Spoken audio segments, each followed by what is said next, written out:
What's up, guys? It's early in the afternoon here in California. Excuse me if I'm yawning.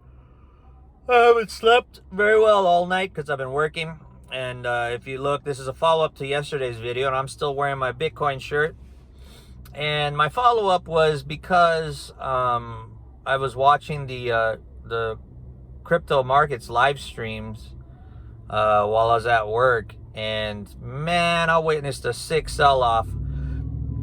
The government really accomplished what they wanted to with that FUD about capital gains taxing and all the rumors that government's gonna outlaw crypto and all that. So I guess people got a little tired of it. And like I said in past videos, you know, people are getting bored with cryptocurrencies because they're always in the news. They're always going up.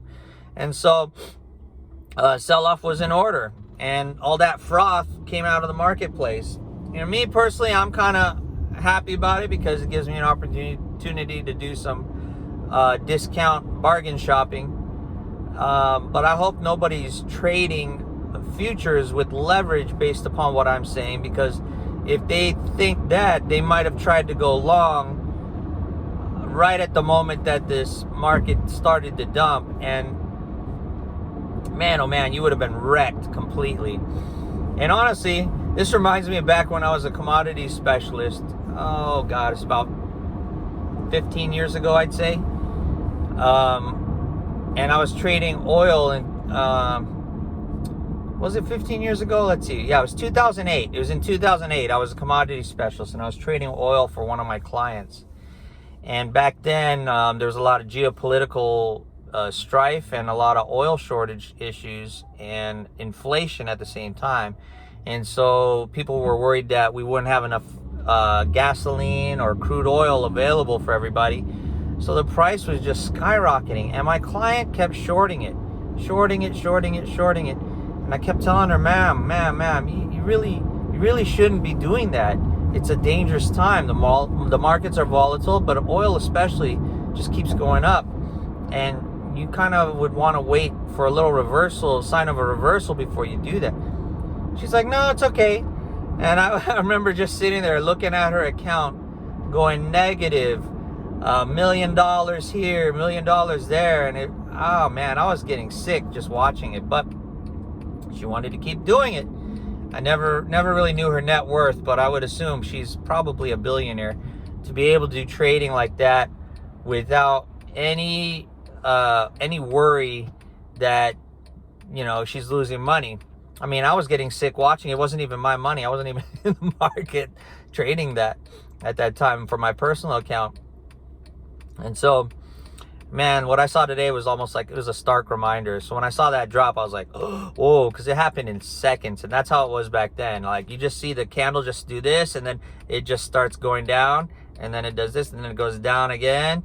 And then the time frame ends, and the next candle appears, and it just continues down. Matter of seconds, and people were just wiped out. So, like I said, when you can, when the markets are good, take your profits, hold it in a stable coin or in non-mainstream altcoins. This is not financial advice. This is just kind of what I do. I hold it in altcoins that most people don't really know unless you do research. And so as a result, my accounts are relatively good. I mean, yeah, I've lost a little money just because Bitcoin is the rising tide and falling tide that either lifts boats or sinks them. And since Bitcoin is sinking right now, you know, of course, you're going to have a little value lost in some of your assets. And as for the Bitcoin I bought last time, you know, I sold off some of my Doge assets and was able to roll that into Bitcoin rather than take dollars. And the Bitcoin was down already, so with the Doge up like 100% or 20, let's see, how much was it at that time? It's up like 60 something percent when I sold out, because again, I got out early. I didn't really ride the Dogecoin all the way to the top for the 108% or whatever amount it was when it got to 45 cents. But I was in at 5 cents, so I was able to make a pretty good return when I got out. And I rolled it into Bitcoin when it was already down. So, you know, a little further down, well, actually it's not a little further down, that was quite a drop today. But the amount that it dropped today, it hurt me a little bit, but not bad.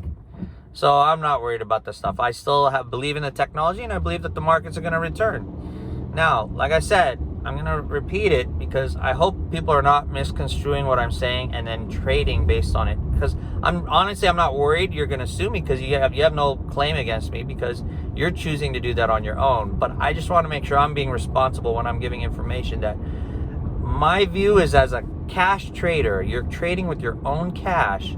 You're not using leverage, and you are looking at the long term of it. So you're being very conservative in your approach, and that means you dollar cost average when the markets drop. So a dropping market like this is a great benefit to you because you get to bargain shop.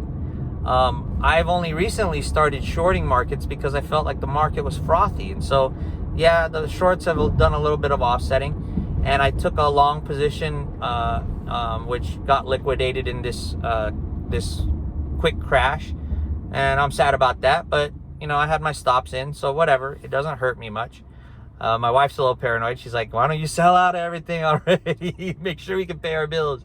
Well, yeah, if it got to a really bad point where the markets were, if I was wrong about the markets and they were going to zero, yeah, I would probably get out of it. But right now I feel comfortable in it, and I believe that the markets are going to recover. And honestly, if you're not in the markets, if I weren't in the markets at this point and I was still scared, I didn't know whether it was going to continue to sell off, but I wanted skin in the game, what I would do is I would take a small amount of cash that it wouldn't hurt me to lose, and I would put it in the markets. Maybe like for most people, maybe $100. I don't know if you have $100. I don't know who's watching this or what. $100 to me is nothing. $500 is nothing to me. 1,000 is it's painful, but I can let it go. But whoever you are, like my client, $1 million seemed to be nothing for her. It's who you are, and that's why nobody should tell you how to invest your money. It's whatever you're comfortable with. You need to figure out, what is it I'm comfortable losing. So if you could give up a few Starbucks drinks for a month and take that money and pull it together and be like, you know what, I would spend it on Starbucks anyway. I'm willing to lose it and it won't make me sick. Maybe that would be your start out. I'm not saying you should do that. It's not financial advice. But for me, if I didn't have skin in the game and I wanted skin in the game, especially on a crash like this, now would be the time for me to get in. And I would at least that's what I would feel, is it's the time for me to get in. With the risk of it crashing further is a lot lower than it was when Bitcoin was up at 60,000. So I would use this time to scale in. I would put in that $200 or whatever, and if the market moved against it, it's in cash, so you don't realize a loss until you sell. So as long as you're holding it, you haven't really lost anything. The value is gone, but the Bitcoin is still there. And I would just add dollar cost average on the way down. Maybe in increments of every time it drops $1,000 in value in Bitcoin, I would add another $100 or $200 in US dollars, so that I could gain more exposure and gradually build my portfolio. If you don't want to invest, that's on you. I'm not going to tell anybody to invest, because markets are volatile. It's a new market, so you're going to get crashes like this. And I thought that these crashes were over, but I guess the government FUD had its success. So the 25% crashes have returned, more than 25% crashes. So I was wrong. I was thinking that 25% would be the maximum that we would crash. After I saw today, nope, that was an eye-opener to me. So it makes me more humble, and it makes me more careful. I'm not going to make any stupid trades that could totally wipe me out, because now that was a slap. I was like, wow, Bitcoin still can drop another 25+%. So with that, just wanted to let you guys know that. And if you want to get in, that's on you. But I just want to make sure I'm being responsible and letting you guys know, don't trade off of what I'm saying, because everybody has different risk tolerance. You have definitely a different risk tolerance than me. So no matter what I say, do not do what I do. You can take it as pointers for you to do your own research and figure out what you want to do, but don't do what I do, because I have a different amount of money, I have a different risk tolerance. I have different understanding of the market. So with that, if it's your first time here visiting, hit that subscribe button. If you like what I said, hit the thumbs up. Also hit the bell notification button to let you know, and set it to all to let you know when the next time I post a video will be. Again, I'm going to repeat, I'm not normally this tired sounding, but I didn't sleep all last night. I had like a couple winks, but I was at work.